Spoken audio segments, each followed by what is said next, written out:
السلام عليكم ورحمة الله وبركاته. ازيكم حبايبي؟ عاملين ايه؟ معانا ريفيو جديد من سلسلة هواي.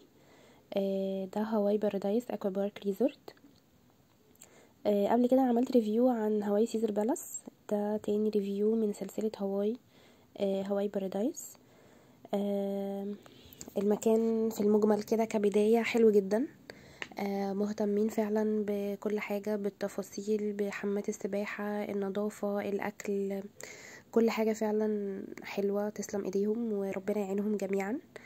آم، هنا ده المكان من بره قبل ما ندخل الفندق خالص، بيبقى فيه كده خضرة ويعني عاملين فيو حلو. آم، آه، بارادايس هو حجمه او المساحة بتاعته اصغر من سيزر بالاس، بس انا شايفة ان هو لطيف، يعني مش صغير زي ما كنت متخيلة. هنا ده الريسبشن. ريسبشن معمول جزئين، جزء اندور وجزء او الدور، يعني جزء مغلق وجزء مفتوح. موجود هنا في الريسبشن بيبقى فيه واي فاي فري. لو عايزين واي فاي بقى في الغرف طبعا ده بيكون ليه فلوس مختلفة، يعني فوق الفلوس بتاعة الدخول المكان نفسه، الحجز يعني. فلو محتاجين واي فاي في الغرف بنقول لهم في الريسبشن وبيوفروا او بيدونا كارت كده للواي فاي في الأوضة. وطبعا بنحاسب عليه. هنا بيبقوا عاملين مشروبات كده الصبح للناس الافواج اللي لسه جايه جديد، عقبال بقى ما بيدخلوا ويأكدوا الحجز بتاعهم ويستلموا الغرف وكده، يعني بتبقى لفتة كده لطيفة منهم. طبعا التسكين المفروض بيكون من الساعة 12 للساعة 2، لكن لو حد وصل قبل كده قبل الساعة 12 وفي غرف فاضية بيسكنوا عادي، مفيش اي مشكلة. في لوبي، في سوري بار في اللوبي. ده بيكون طبعا شغال من الصبح لغاية الساعة 12 بالليل. مشروبات بقى باردة وسخنة، كحولية وغير كحولية. طبعا في هنا ده حمام كده على الشمال في الريسبشن. الحمام طبعا نظيفة، المكان فعلا طول الوقت نظافة بقى ومهتمين بيها قوي. اذا كان غرف، اذا كانت يعني نظافة الغرف في الريسبشن طول الوقت، التنظيف طول الوقت يعني. عند حمامات السباحة، في المطعم يعني. النظافة ممتازة يعني. هنا بقى نخرج من الريسبشن اللي هو الجزء المغلق للجزء المفتوح. هنا على الشمال في مكان كده برضو مقفول شوية، وهنا برضو على اليمين في مكان مقفول بيتعمل فيه اللي هو الشو اللي بيتعمل آخر النهار كده من الساعة 6 للساعة 10. بيبقى فيه بقى اللي هو التنورة والرقص الشرقي وبيعملوا كده شو للأطفال. وهنا بيكون في برضو الجزء المقفول ده في شاشة تلفزيون كده بيبقى فيها لو في ماتشات او حاجة، يعني بيبقوا متجمعين في المكان ده. بننزل بنلاقي بقى حمامات السباحة طبعا، والغرف اللي هي على حمامات السباحة والبحر كمان. تحت السلم على طول موجود اللي هو المطعم. هو مطعم واحد بس حجمه كبير، غير في سيزر بالاس 3 مطاعم.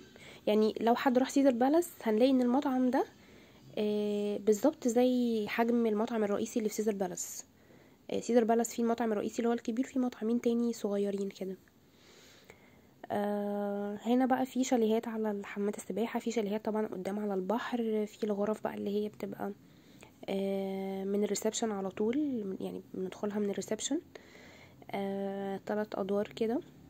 ده المطعم. الفطار بيبدأ من 7 ل10 الصبح، الغدا من 1 ل3، السناكس بيبقى من 3 ل5. مطعم السناكس موجود قريب من البحر.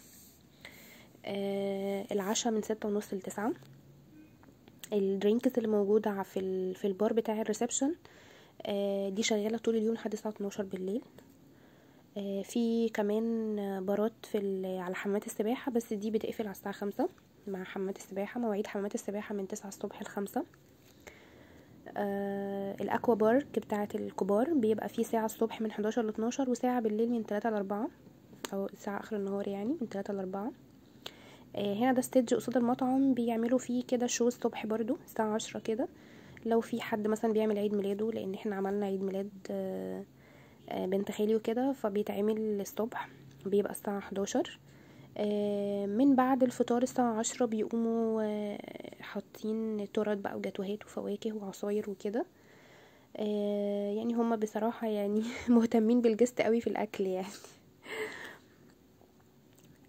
ده المطعم. دلوقتي هندخل فيه وجبة الفطار بقى ووجبة الغدا. بس عايزة كده اوريكم الفندق الأول، وبعد كده نشوف الأكل. حمامات السباحة كتير، بس في مشكلة هقولك عليها دلوقتي. هنا جنب المطعم على طول في السبا، وفي تحت صالة كده صغيرة جيم، بس هي ما فيهاش أجهزة، هي فيها بس عجلة ومشاية. يعني مش متوفر فيها أجهزة، يعني لو حد مثلا رايح وهيقعد كذا يوم وبتاع، فللأسف يا إما مش هيعرف يمارس، أو هو طبيعي مش هيمارس رياضة في أجهزة. لكن بقى هو ممكن مثلا هيدخل يجري، هيدخل هيطلع على العجلة شوية، أو مثلا على البحر بقى. مثلا زي حالتي كده انا كنت واخده معايا الحبل بتاعي، كنت بتمرن بيه على البحر. هنا دي غرف ناحيه مجموعه يعني من الغرف ناحيه الجيم. نيجي بقى عند المشكله بتاعت حمامات السباحه. احنا التوقيت اللي احنا كنا فيه كان برد شويه، فكان في صعوبه بصراحه ان احنا ننزل حمامات السباحه. فكان في حمام سباحه واحد بس هو اللي كان فيه هيتر او سخان ميه سخنه، يعني سخان يسخن الميه. بس ده كان عمقه 180 سنتي. فطبعا مش كل الناس بتعرف تعوم، مش كل الناس طويلة. في حمام سباحة تاني جنبه في عمقين، عمق 120 و 160.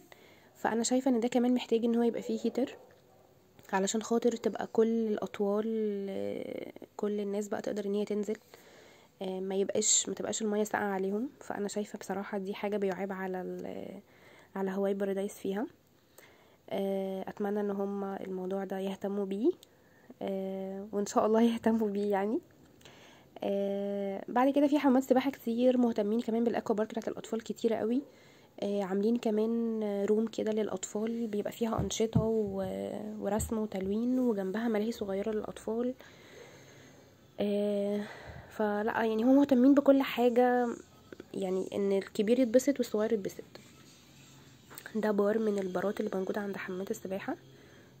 هنلاقي فيه كذا بار، تقريبا 3 بارات او حاجة كده على حمامات السباحة، وفي بار الاخير ناحية البحر.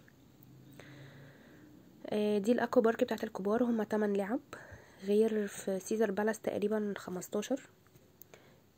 بس انا شايفة يعني انه يعني على حسب مساحة الفندق فده المتاح، فانا شايفة ان هي مش قليلة يعني.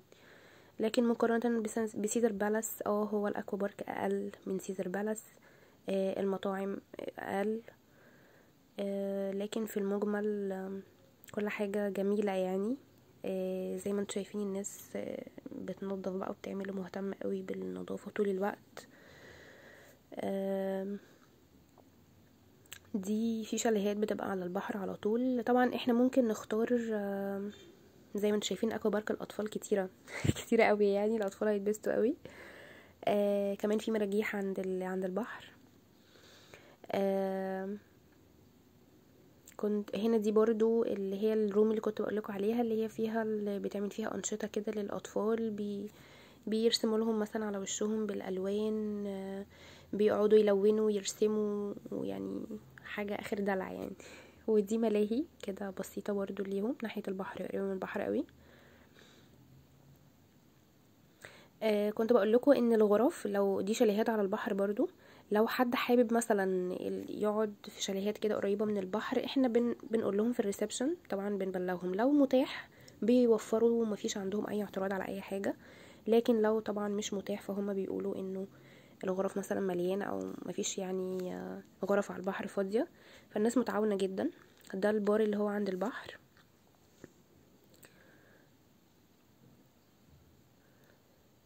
يعني زي ما انتوا شايفين طبعا القرار ليكوا ان الاكوا بارك بتاعت الاطفال كتيرة قوي بصراحة. انا عن نفسي ما بدخلش اصلا اكوا بارك الكبار، بس اكوا بارك الصغيرين يعني جميلة، بس للاسف نتفرج عليها كده من بعيد. هنا ده ديسكو تقريبا. بس غالبا يعني مش شغال، مش بيبقى يعني انا ما شفتوش شغال، فمش عارفه بقى بيشتغل امتى. المفروض ان هو الديسك ده بيشتغل بالليل، بس انا ما شفتوش شغال بصراحه. ميزه بارادايس ان هو البحر بتاعه مش صخري قوي زي سيزر بالاس. كمان هم عاملين جسر كده طويل قوي بنمشي عليه، علشان خاطر يعني عقبال ما نبدأ نوصل لعمق شوية في المية. يعني هي المية يعني مسافة طويلة جدا بنمشيها قوي، بتبقى يدوب المية عند الركب كده، يعني عند رجلينا في ركبنا. فبنمشي حبة حلوين قوي قوي قوي عقبال ما تبدأ المية ان احنا نعوم بقى. فهم عاملين جسر عشان خاطر لو مش حابين نمشي في المية المسافة دي، فبنمشي على الجسر من فوق وننزل، بتبقى يدوب المية واصلة عند ركبنا بالظبط. الجسر قدام كده على اليمين، هجيبهولكوا. هي كمان الشاطئ بتاعه مش صخري قوي، يعني لو عايزين ننزل من على الشط كده على طول ونمشي الصخور مش كتير، يعني هي مفيش متر او اقل، غير في سيدر بالاس الصخور فيه بزيادة شوية. ده الجسر اهو، شايفين هو طويل قوي وزي ما انتم شايفين الناس هناك هي تبدأ تنزل بقى من هناك اخر الجسر، هتلاقي المية بالظبط عند الركب، ونمشي بقى حبة حلوين تاني عقبال بقى ايه ما نعرف نعوم يعني.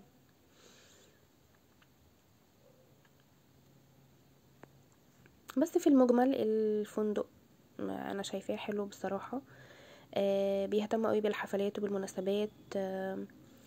احنا كمان كان عندنا عيد ميلاد قلتلكوا، ف يعني بيحاولوا يفرحوا بقى الجست عندهم بكل الطرق، يعني باللي يقدروا عليه.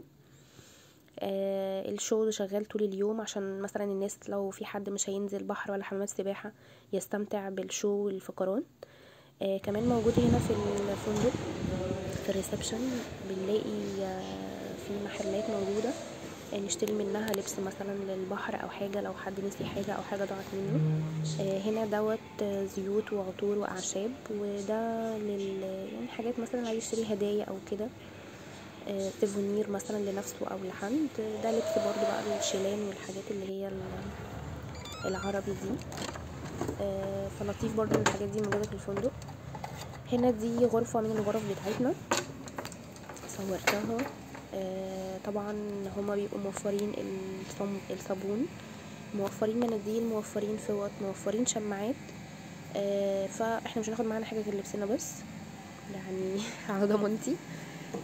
كمان الهاوس كيبنج بينضفوا كل يوم، بيغيروا الفوط كل يوم، بيحطوا لكم مناديل، ولو في حاجة انتوا محتاجينها بتطلبوها منهم بيوفروها. الدولاب بيبقى فيه شماعات، لو عايزين شماعات زيادة بنطلب عادي، عايزين مصلية بنقول لهم بيوفروا لنا مصلية. في خزنة لو عايزين نحط فيها لو معانا دهب او فلوس نحطها فيها ونقفلها.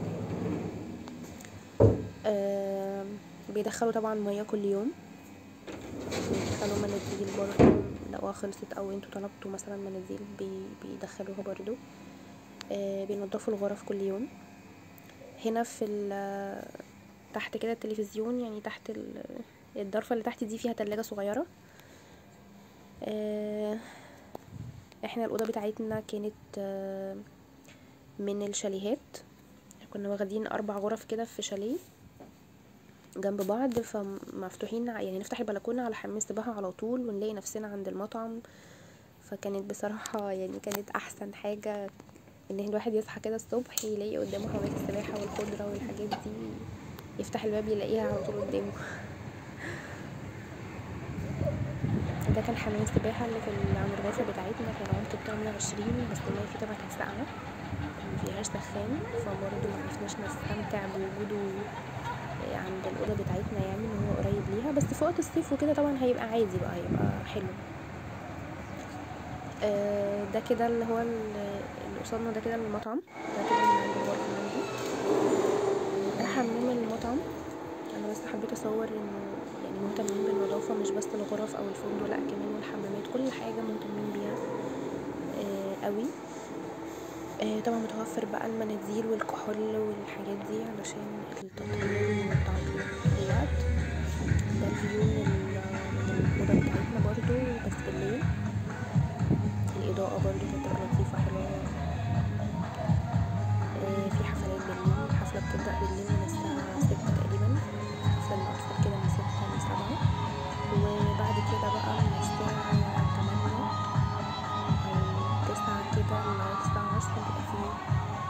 شو اللي هو للكبار، يعني الكبار الصغيرين برضه، اللي هي التنورة والحاجات دي.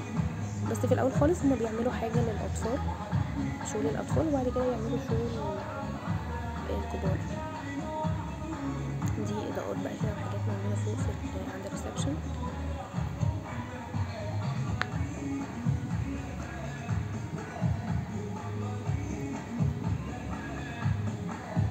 احنا طبعا كنا موجودين وقت عيد الام. يعني اليوم اللي احنا مشينا فيه كان يوم عيد الام، كان يوم الاثنين. ملحقناش.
هنا ده الغرف تاني يوم بقى، لانهم دخلوا نضفوا كده، فعاملين لنا اشكال كده في الغرف بتاعتنا. طبعا اللي كانت عيد ميلادها، فكانوا عاملين لها على سريرها شكل تورته بالفوط واسمها. فبرضه دي حاجه لطيفه منهم قوي، ان هم ناس ذوق جدا، ناس محترمه قوي، متعاونين جدا.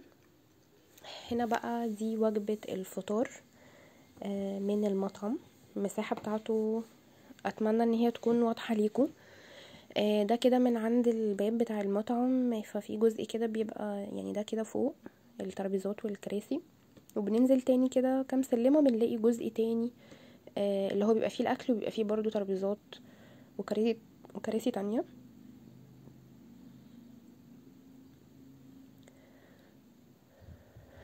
طبعا انا بدخل اصور قبل ما يبقى فيه جست دخلوا، علشان ما يبقاش فيه ازعاج لحد. فبدخل قبل ميعاد الفطار مثلا او ميعاد الغدا ب5 دقايق اصور واطلع. هنا ده البيض بيتعمل، بيبقى بكل اشكاله، بيبقى فيه بيض مسلوق وبيض بيتعمل اومليت ساده بالخضار، يعني بتطلبي اللي انت عايزاه او بتطلبي اللي انت عايزه وبيتعمل لك جاهز. هنا ده ركن السلطات، بيبقوا عاملين السلطه يعني كل حاجه منفصله لوحدها، والجبن واللانشون. وبيبقوا عاملين السلطات ميكس، يعني كل الخضار على بعضه اللي هي السلطه المشكله، وبيبقوا عاملين الخيار لوحده، الفلفل لوحده، الجزر لوحده، كل حاجه كده لوحدها يعني. اللي حابب ميكس اوكي، اللي حابب كل حاجه لوحدها بيلاقيها. فكل حاجه الحمد لله متوفره بالنسبه للاكل ده، ما يعني ما تعلوش همه خالص يعني. حلويات بقى ومشروبات وحاجات غربيه وحاجات شرقيه وكل حاجه موجوده. هنا بقى موجود اللي هي الاطباق والشوك والمعالي، بناخد احتياجنا وبنبدأ بقى نندرج للأكل يعني. بيبقى الصبح هنا اللي هي الحلل دي بيبقى فيها الصبح في الفطار مثلا اللي هي البليلة باللبن. وقت الغدا والعشاء بيبقى فيها نوعين شوربة.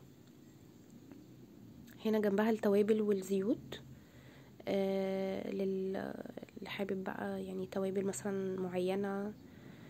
كمان عشان خاطر فيه الفول جنبها لطيف برضو، ان هما موفرين الفول بشكلين، فول سليم والفول مهروس. جنبيه التوابل والزيت بقى، اللي حابب اضافات بيحط براحته.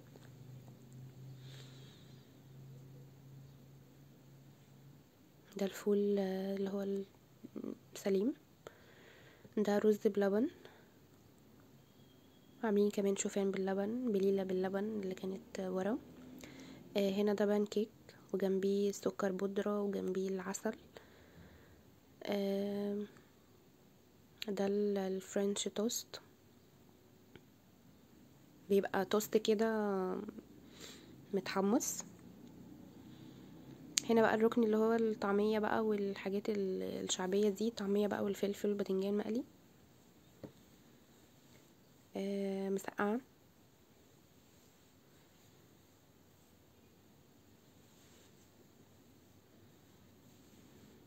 دي الشوفان باللبن.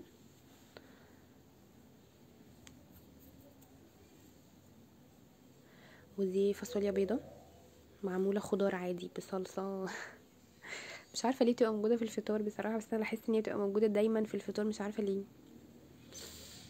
ده الكسكسي، غالبا حد بيكون طالبها الفاصوليا، مش عارفة، او بتتعمل مع عملة الفول، مش عارفة برضه.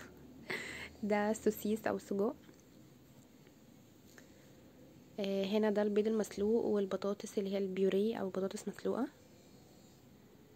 فاللي بيحب البيض المسلوق هيلاقي، اللي بيحب البيض اومليت هيلاقي، يعني كل حاجة اللي نفسكوا فيها تلاقوها.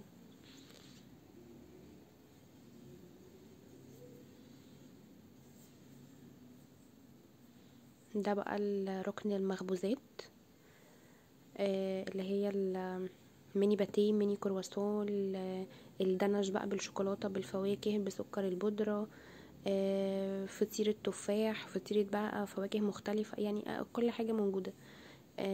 وراها بقى في اللي هي المخبوزات، العيش اللي هو العيش التوست، العيش السن، الكايزر، العيش البلدي.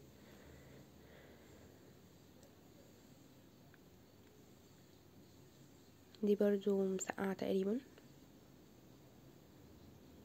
دي طماطم وعليها جبنة كده شيدر، بتبقى يعني زي المقبلات.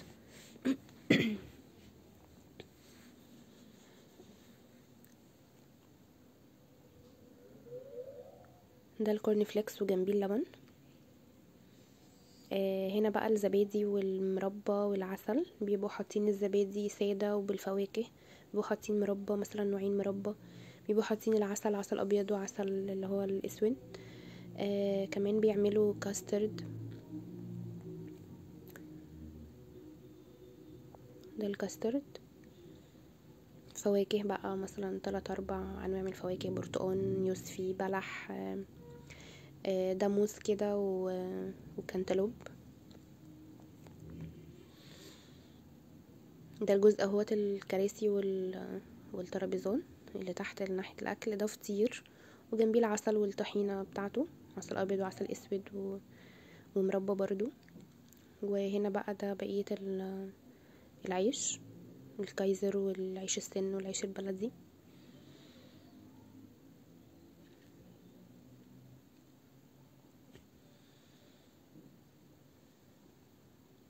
فانا شايفة بصراحة ان هو المطعم مساحته حلوة كبيرة. يعني فعلا لو حد راح سيزر بالاس هيلاقيه تقريبا بنفس حجم المطعم الرئيسي بتاع سيزر بالاس. آه او ممكن اكبر كمان شوية. ف فبرضه يبقى متناسب يعني مع عدد الجست اللي المفروض اللي بيبقوا متوفرين في الفندق، او عدد الغرف.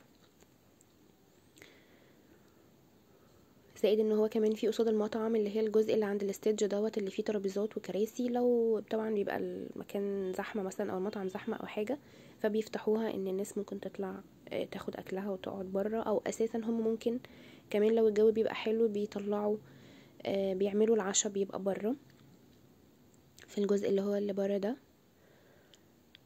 فبيبقوا فاتحين الاتنين، المطعم برضو اللي هو المغلق والجزء اللي برا المفتوح. فيعني انا شايفة ان هو مش صغير يعني خالص، وان كل الناس هتلاقي مكان وهتقعد عادي.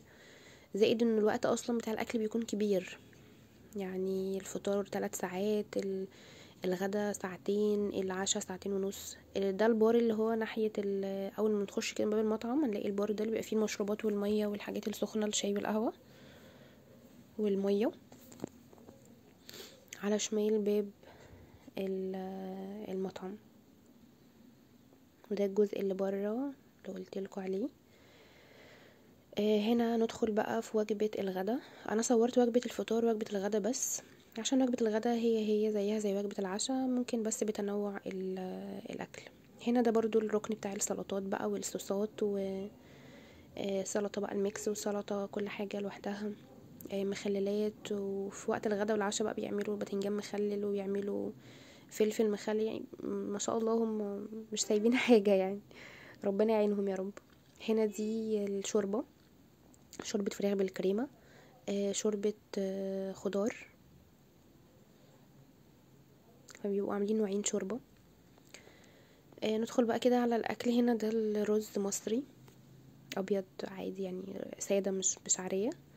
بيعملوا رز تاني بالخلطة، مكرونة بيعملوها كذا شكل، الفراخ بكذا طريقة يعني، متنوعين. دي لحمة كده ومعاها صوص. ده الخضار السوتيه، وبيعملوا خضار تاني بقى مشكل، بامية وملوخية يعني كذا صنف من الخضار مطبوخ. ده لسان عصفور، بيبقى زي معمول زي الرز كده، نفس طريقة الرز، متحمر كده ومتشرب. بيعملوا برضو الفراخ بكذا طريقة، دي فراخ مشوية. الأسماك بيعملوها بكذا طريقة، مشوي ومقلي وطواجن. فيعني هتاكلوا يعني هتاكلوا. دي الكوسة اللي هي البشاميل او كوسة جراتان زي ما بيقولوا، تبقى كوسة كده باللحمة المفرومة ويبقى معاها اللي هو البشاميل.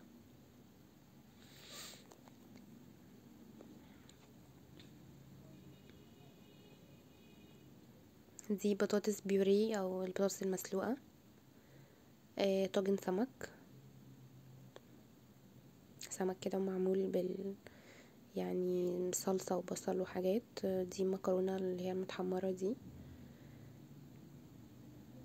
لسان عصفور.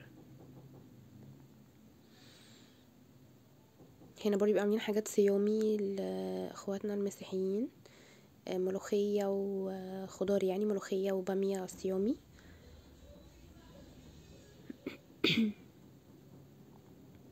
ده هنا ركن المكرونة، بيبقوا عاملين مكرونة اصلا بره بقى، اللي هي مكرونة بشاميل، مكرونة نجريسكو. بيبقوا عاملين مكرونة تانية بقى دي، اللي هي مثلا تبقى مثلا صوص ابيض، صوص احمر،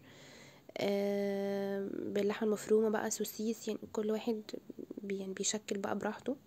هنا ده ركن بقى اللحمة والفراخ والرومي. هنا الاسماك، ركن كده للاسماك، ويبقى فيه كبدة، يبقى فيه كفتة، يبقى فيه فتة. اوقات بيعملوا محشي، بيبقى فيه الحواوشي، يعني متنوعين ما شاء الله. كل حاجة نفسكم فيها تلاقوها يعني. دي الفتة وجنبها الدقة بتاعتها. دي كفتة. وده السمك بيعملوه، بيبقى فيه التتبيلة والحاجات بتاعته، وبيعملوا قدامنا، يعني بيشويه قدامنا. يعني الاكل ما شاء الله متنوع ومختلف، وفي حاجات مثلا بتناسب الناس يعني اللي هي بتبقى مهتمة باكلها الهيلثي مثلا، فبيكون في حاجات مشوية وفي حاجات مسلوقة، زي الخضار السوتيه، زي الشوربة، زي طبعا الفراخ بقى واللحمة والحاجات دي. والسلطات. في العيش البلدي، في عيش السن، يعني كل واحد لو ليه نظام غذائي مختلف فده بيبقى متوفر ليه برضو. مش يعني ما فيش حد مثلا نظامه ممكن يبوظ او حاجة.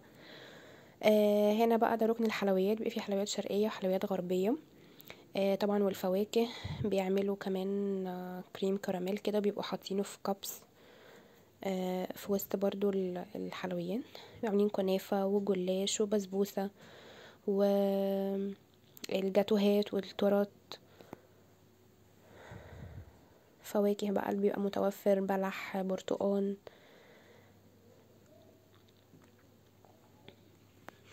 هنا الحلويات برضو الغربية بيهتموا ان هي تكون بكذا شكل وكذا لون وكذا طريقة، بالفواكه بالجلي، بالشوكولاتة، بالفانيليا.